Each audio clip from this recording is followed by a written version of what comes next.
Assalamualaikum warahmatullahi wabarakatuh. Bagaimana kabar kalian semua, anak-anak Bapak yang hebat dan bertakwa? Bapak doakan dimanapun kalian berada, semoga kalian semua dalam keadaan sehat, serta senang dan rajin belajar. Baiklah anak-anak, pada kesempatan kali ini kita akan membahas bersama mengenai materi pelajaran kelima dengan tema Kisah Keteladanan Luqman. Siapakah Luqman itu dan mengapa kita harus meneladaninya? Sebelum kita bahas lebih lanjut, mari kita berdoa kepada Allah Subhanahu wa Ta'ala. Semoga Allah memberikan ilmu yang bermanfaat kepada kita semua. Bismillahirrahmanirrahim. Rabbi zidni ilma warzuqni fahma. Amin. Anak-anakku, silahkan kalian buka LKS-nya halaman 46, yaitu materi pelajaran kelima tentang kisah keteladanan Luqman. Baik, perhatikan baik-baik. Siapakah Luqman? Luqman adalah hamba Allah Subhanahu wa Ta'ala yang bertakwa. Ia adalah seorang ayah yang bijaksana. Luqman adalah seorang yang sabar. Ia selalu menasihati anak-anaknya tentang kebaikan dan kebajikan. Luqman merupakan hamba Allah Subhanahu wa Ta'ala yang solih. Luqman bukan rasul, bukan nabi, bukan pula malaikat, tetapi Luqman menjadi seorang ayah pilihan Allah Subhanahu wa Ta'ala.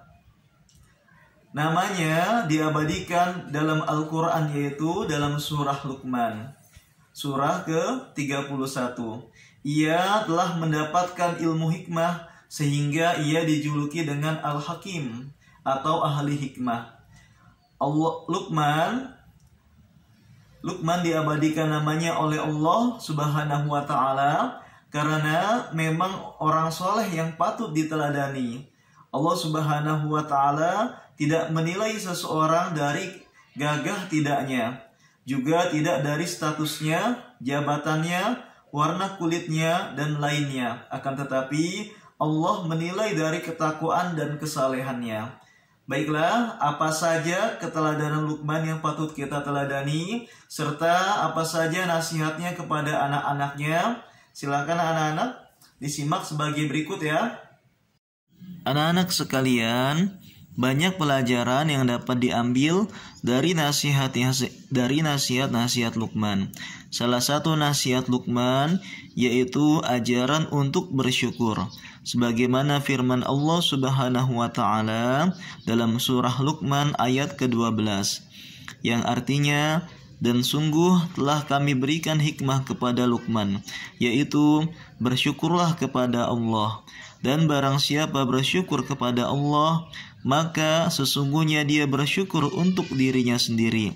Dan barang siapa tidak bersyukur atau kufur, maka sesungguhnya Allah Maha Kaya, Maha Terpuji. Ayat tersebut menjelaskan tentang sikap syukur yang dimiliki Luqman.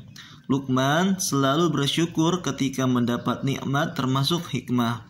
Allah Subhanahu wa Ta'ala telah menganugerahi Luqman ketaatan beribadah kepada Allah Subhanahu wa Ta'ala, kemudian memiliki perasaan halus, akal pikiran, dan pengetahuan yang luas.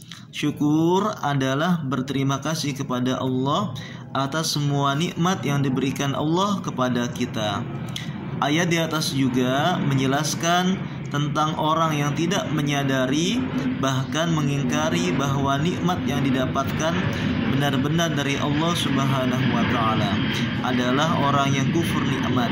Orang yang ingkar atau kufur nikmat termasuk orang yang sombong. Orang yang ingkar atau kufur nikmat akan mendapat azab dari Allah Subhanahu wa Ta'ala. Selanjutnya, nasihat Luqman kepada anaknya. Luqman mendapat anugerah memiliki perasaan halus.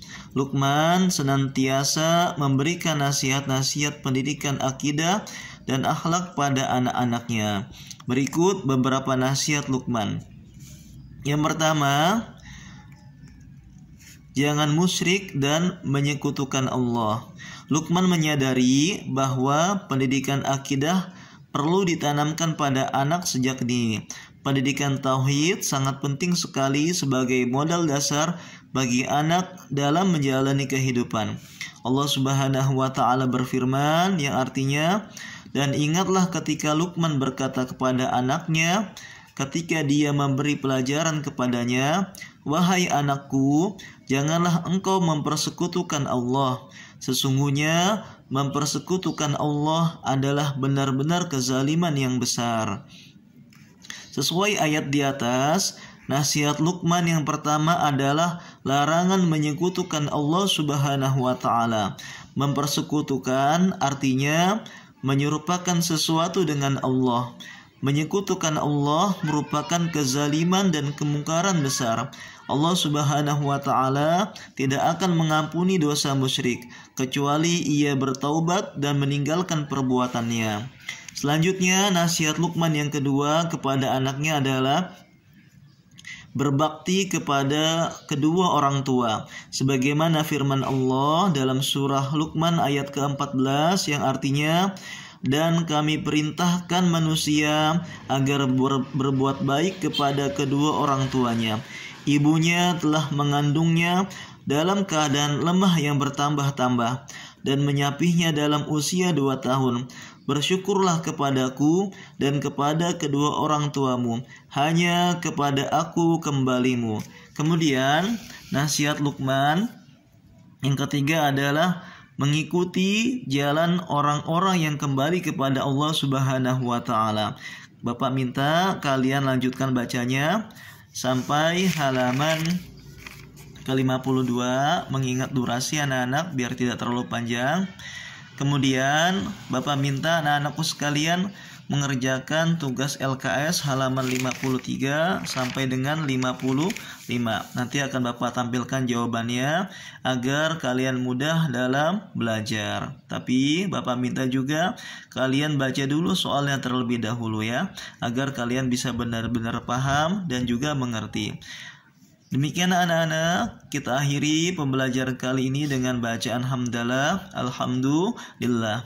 Kurang lebihnya dari Bapak mohon maaf. Wassalamualaikum warahmatullahi wabarakatuh.